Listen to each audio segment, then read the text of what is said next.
Order తీసేయండి sir మీరు. ప్రభుత్వం అంటే పారదర్శకంగా ఉండాలి. ప్రభుత్వం అంటే తర్వాత భేదం ఉండకూడదు. ప్రభుత్వం అంటే అందరికీ న్యాయం జరగాలి. కానీ మనం జరిగిన డిఎస్సీ ఎక్కడ భారతదేశంలో లేని విధంగా, రాష్ట్రంలో లేని విధంగా జరిగిన అవతల మీద అందరూ మేము చెప్తున్నాం. ప్రజలందరూ చూస్తున్నారు. అందరూ 3 లక్షల మంది అభ్యర్థులకి ఏ రకంగా మోసం చేసి ఏ రకంగా అమ్ముకున్నారో, ఏ రకంగా వాటి వచ్చి మార్కెట్ లో సేల్ చేస్తారు. దాని మీద హౌస్ ని ఆర్డర్లో పెట్టండి. హౌస్ ని మీరు ముందు ఆర్డర్లో పెట్టండి. మీరు ఎట్లా ఇస్తారు సార్ మైక్? మీరు మైక్ ఎట్లా ఇస్తారు సార్ మీరు ప్రతిపక్ష నాయకుడికి?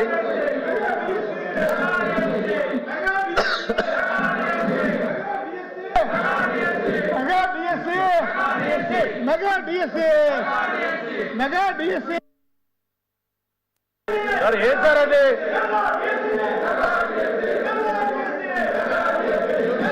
ఈ టేబుల్ని కొట్టుంటే మీరు ఏం చేస్తున్నారు సార్? మీరు అధ్యక్ష, చైర్మన్ గారు డిఎస్సీ మీద మాట్లాడే నైతిక హక్కు గొడ్డల పార్టీకి లేదధ్యక్ష. అందులో గతంలో పనిచేసినటువంటి విద్యాశాఖ మంత్రి సిగ్గుపడాలి. 5 సంవత్సరాల అధ్యక్ష, 2019 నుంచి 2024 వరకు నిరుద్యోగ యువతకి మెగా డిఎస్సి ఇస్తామని చెప్పి, నోటిఫికేషన్ చేస్తామని చెప్పి 5 సంవత్సరాలు ఆస్తులు తాకట్టు పెట్టుకొని మొత్తం అప్పులు చేసి ట్రైనింగ్ చేసి ఎలక్షన్లో మాటిచ్చి మాట తప్పారు అధ్యక్ష. మాట తప్పారు. 5 సంవత్సరాలు నిరుద్యోగుల జీవితాలతో ఆడుకున్నారు.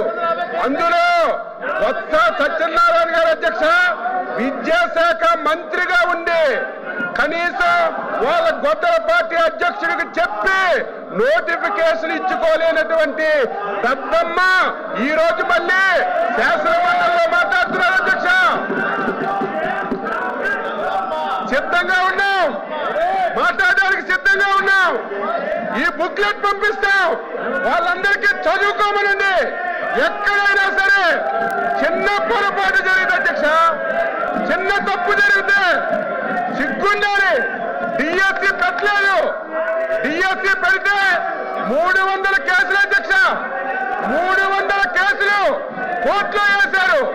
కోర్టు కూడా చేమాట్లు పెట్టి మీకు సిగ్గు లేదని కోర్టులు కూడా తిట్టినా సరే మళ్ళీ శాసన మండలిలోకి వచ్చి ఇది మాట్లాడడానికి నైతిక హక్కు ఎక్కడ ఉంది అధ్యక్ష? మీరు చైర్మన్ గా డిఎస్సీని పిలవండి. డిఎస్సీని పిలవండి. అందరితో మాట్లాడండి. చర్చకు పెట్టండి. ఈ 4 రోజులు దీని మీద చర్చ పెట్టండి. మాట్లాడడానికి, చెప్పడానికి ప్రతి పాయింట్ ఈ రోజు గొడ్డల పార్టీ అధ్యక్షులు, గొడ్డల పార్టీ ఏ అనుమానాలు ఎక్స్ప్రెస్ చేసిందో, ఏ పాయింట్లు అయితే లేవనెత్తారు ప్రతి పాయింట్ కి ఆన్సర్ చేయడానికి సిద్ధంగా ఉన్న అధ్యక్ష. సిగ్గు లేకుండా 5 సంవత్సరాలు మోసం చేసి యువతకు దగా చేసి ఈ ప్రభుత్వం ఇచ్చిన మాట ప్రకారం డిఎస్సీని నిర్వహించి సకాలంలో ఉద్యోగాలు ఇచ్చాం అధ్యక్ష. సంవత్సరం అయిన తర్వాత కావాలని చెప్పి సంవత్సరం మొద్దు నిద్రలో ఉండి కావాలని చెప్పి ఈరోజు విమర్శలు చేస్తుంటే బాధ కలుగుతుంది అధ్యక్ష. ఈరోజు ఎవరైతే 5